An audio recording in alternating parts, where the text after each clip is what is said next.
at daybreaks, we're getting reports from across the state. About 20 counties are currently reporting some type of damage.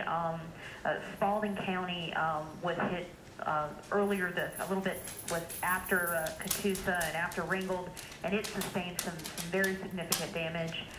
Right now we have some objectives for the state and for county agencies, and the first one is search and rescue, getting people recovered and safe into hospitals if necessary, and so in order to do that, we've got to get the roads cleared, and so we're going to be focusing on that this morning. And do you have any sense this morning yet of how many people might have died in the storm?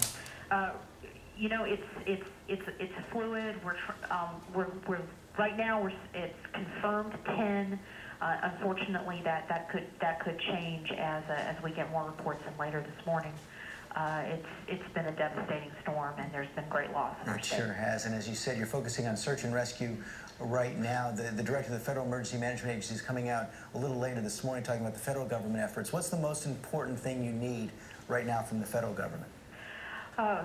Right now, you know, that's a big question for us to be thinking about. But I think right now we're going to focus on getting people safe, and then we'll look at what other stuff. But right now, our focus is making sure that the public and the population is safe.